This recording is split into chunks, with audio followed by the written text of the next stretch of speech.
That's right. We left off discussing how there were four types of beings that arose from nature, from Prakriti. There were the Jarayuja, those who were born in the womb, such as humans and animals. Andaja, those who are born in an egg that is hatched, like birds and reptiles, fish, etc. Svedaja, those who are born through division, such as lower forms of life, bacteria, etc. And Udbhija, through seed, vegetation. These are the kinds of life forms in the yogic philosophy. However, of these forms of life, the human being is unique because it has the most kalas, the most abilities, unique niches that it fills.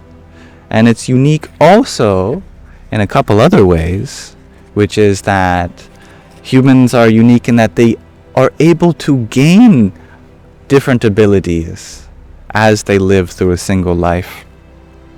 And they're also blessed with a supernatural power called the buddhi, which is difficult to adequately translate into English, but it comes from this root Sanskrit verb buddh, which means to awaken, to understand.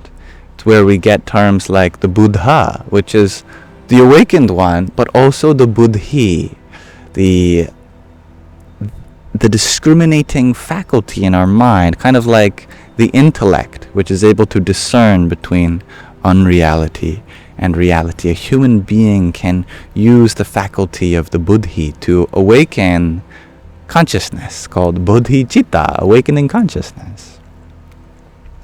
Where did we leave off?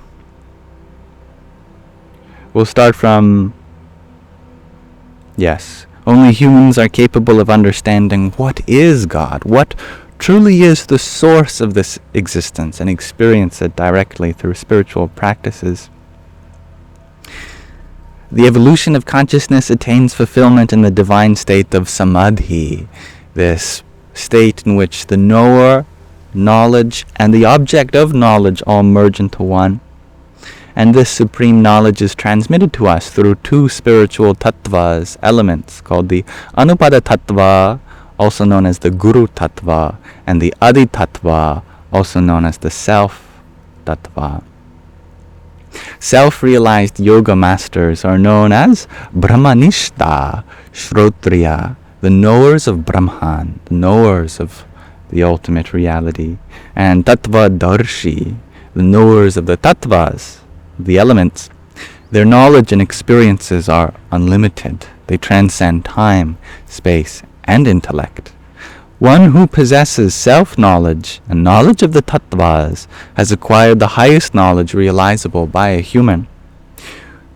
With this, one becomes the knower of God, a Brahma Jnani, and the self merges into the divine consciousness and becomes one with God. This is the ultimate goal of yoga. In fact, this is what the Sanskrit word yoga means: union with the divine consciousness. Sri Mahaprabhuji wrote in one bhajan, one devotional song, "Infinite is the experience of the Tattva Darshi Gurudev. The blessed ones who have recognized this cross the ocean of ignorance. I had searched everywhere, including heaven and hell, and in all three worlds I found no one comparable to the Satguru. The struggle of the yogi to become free of passion, anger, attachment, greed, and ego is more difficult than the battle waged on the battlefield."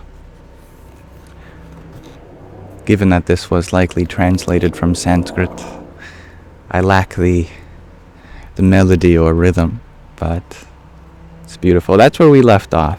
All right. Let's talk about the distinction between the Jivatma, the Atma, and the Paramatma, between the soul, the self, and God.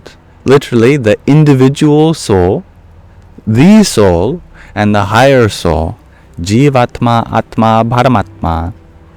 In yoga, we differentiate between these three.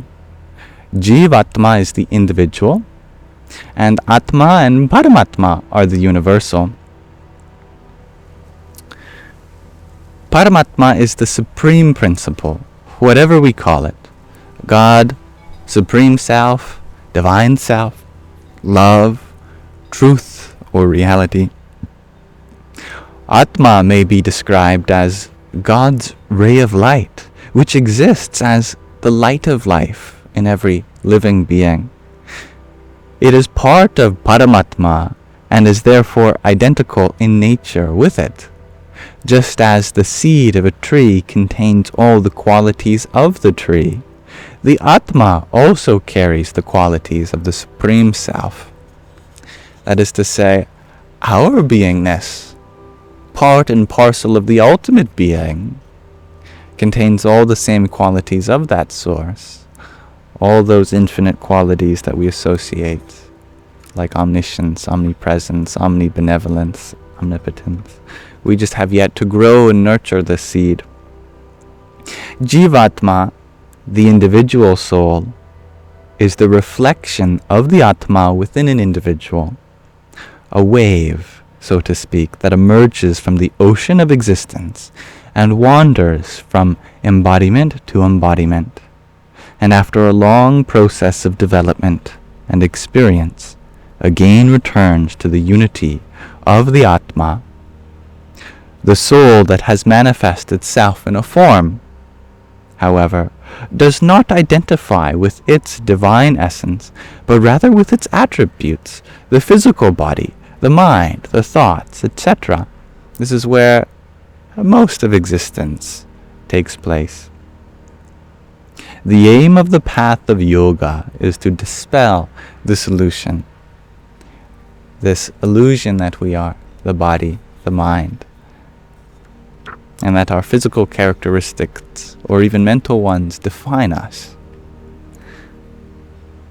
What is the reason that the individual soul separates from God, from Source? The cause lies in the principle of ahankara, the ego, and this is a beautiful Sanskrit word.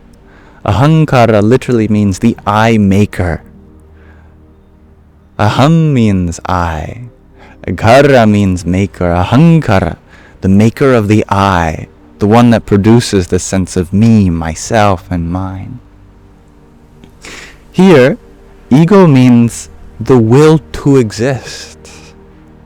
It is the aspiration for manifestation and self-expression in the sense of I want to exist. The difference in form,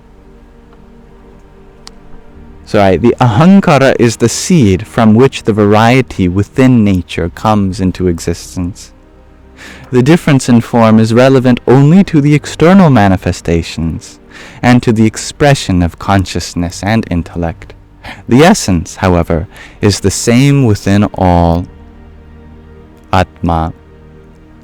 Just as the water in clouds only appears to be different to the water in the ocean, in the same way, the individual only appears to be different to God. In reality, there is no division. It only exists externally, in the form and in the qualities. The individual follows the path set down by cosmic law, which has the same validity for all life forms.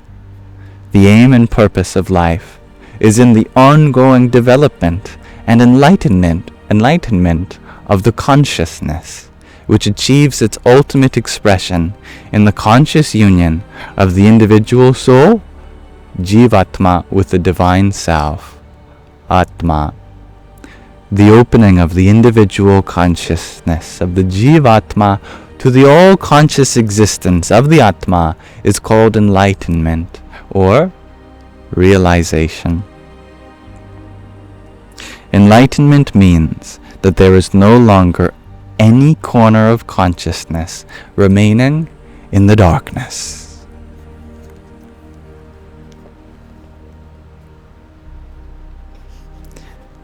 So I thank you, my dear viewers, for listening to this. wonderful exposition from the hidden power in humans, let's pause with that fruitful definition of enlightenment, where no part of consciousness remains in the dark. Thank you for listening.